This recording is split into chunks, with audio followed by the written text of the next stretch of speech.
There are two people who started their financial journeys exactly 20 years ago with the exact same $50,000.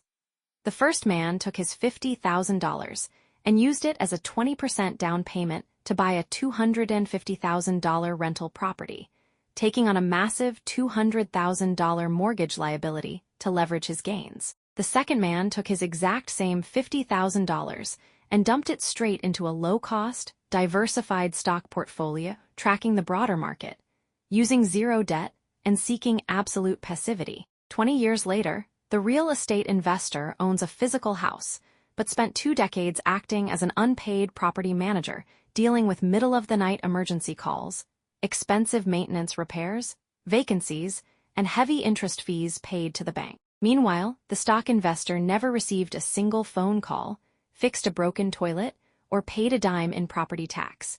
He simply sat back and let his capital compound in absolute silence. To truly understand why one of these strategies is vastly superior for the modern wealth builder, we have to run a ruthless forensic comparison of the mechanics behind both systems. If you want to achieve true financial independence, you cannot make decisions based on emotional narratives or societal conditioning. You must look at the cold, hard mathematics of asset behavior and cash flow management. The real estate investor fell into the classic illusion of leverage. On paper, controlling a $250,000 asset with only $50,000 sounds like an elite mathematical shortcut. The mainstream financial media loves to pitch this idea because it makes intuitive sense to the untrained eye. If the property appreciates by a simple 4% in a year, that is a $10,000 gain, which represents a massive 20% return on your initial $50,000 cash investment. But what the mainstream gurus on social media never tell you is that leverage is a double-edged sword that cuts both ways, and it carries structural consequences that can easily cripple your financial future. When you buy a physical property with debt, you aren't just buying an income-producing asset, you are adopting a high-maintenance liability vampire. A residential house is fundamentally a depreciating stack of wood, bricks, and concrete sitting on top of an appreciating piece of land. It rots, it leaks, it suffers from structural wear and tear, and it constantly demands capital just to remain functional. Over a 20-year horizon, these structural leaks are absolutely catastrophic to your long-term net worth. As a landlord, you are facing a permanent, unavoidable cycle of rising property taxes, escalating homeowners' insurance premiums, neighborhood HOA fees, and routine maintenance costs. Academic economists and forensic accountants estimate that physical property maintenance devours an average of 1 to 2% of the property's total market value every single year. Worse out, real estate introduces massive, unpredictable cash flow volatility into your daily life.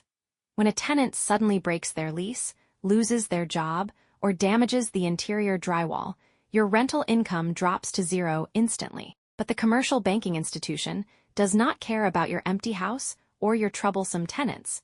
The mortgage liability vampire still demands to be fed on the first of every month.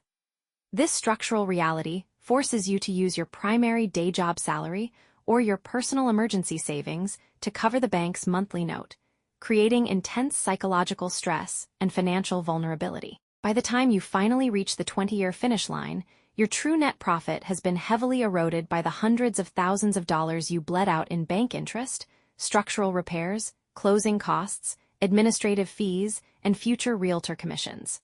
And the final, most dangerous trap: your wealth is completely locked up. You are asset-rich but completely cash-poor, wearing brick-and-mortar golden handcuffs.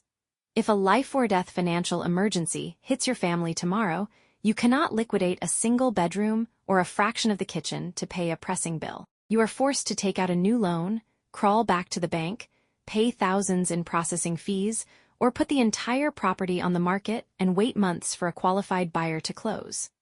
Now, let's audit the forensic reality of the stock investor over that exact same 20-year timeline. By choosing a diversified stock portfolio, he completely opted out of the heavy structural overhead, localized geographic risks, and operational inefficiencies that naturally cripple traditional real estate. He didn't borrow a single dollar from a lender, meaning he carried zero debt liabilities, owed no interest to anyone, and faced absolute zero risk of foreclosure or bankruptcy during an economic downturn or market correction.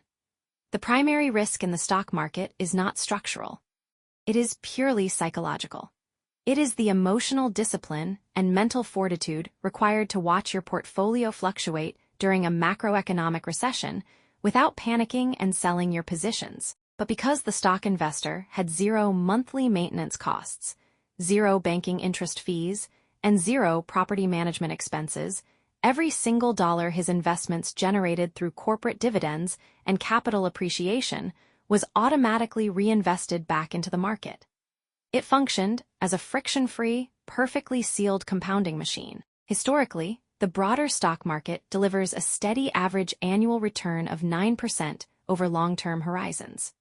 Through the pure power of compound interest, that initial $50,000 left completely untouched for 20 years automatically ballooned into over $280,000. If he had consistently added just an extra $200 a month to that portfolio, the exact same amount of cash the real estate investor was forced to spend on routine maintenance, structural repairs, and surprise tenant vacancies, his stock portfolio would easily clear the $500,000 mark. But the ultimate victory for the stock portfolio over real estate isn't just the final number on the screen.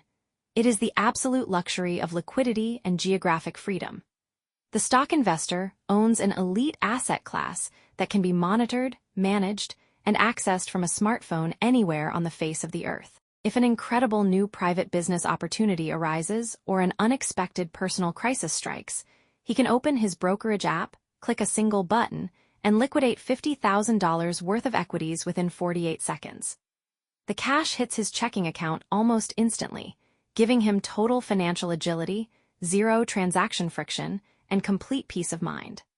When you weigh the numbers through a cold, calculated analytical lens, the strategic recommendation is clear. For the everyday wealth builder looking to establish unshakable financial freedom, the stock market is the vastly superior vehicle. Real estate can be a powerful wealth preservation tool later in life when you already possess a massive financial fortress to absorb the blow of liability vampires. But if you are starting out or actively scaling your baseline capital, real estate forces you to take on heavy debt, massive operational stress, and extreme illiquidity just to run a second full-time job as a landlord. The stock market offers a stress-free, automated, highly liquid compound machine that builds genuine wealth without demanding your peace of mind or calling you at 2 o'clock in the morning. True financial independence is not measured by the size of the physical property you can see. It is measured by the absolute control you maintain over your own time. If you are ready to stop falling for high-stress mainstream advice and want to start executing calculated, forensic financial strategies that actually build freedom, hit that subscribe button right now. Turn on your notifications so you never miss a weekly breakdown of how wealth is actually managed behind closed doors. I want to hear from you right now in the comments section below. Are you currently trapped in the high-overhead hustle of real estate, or are you prioritizing the stress-free compounding of a liquid stock portfolio?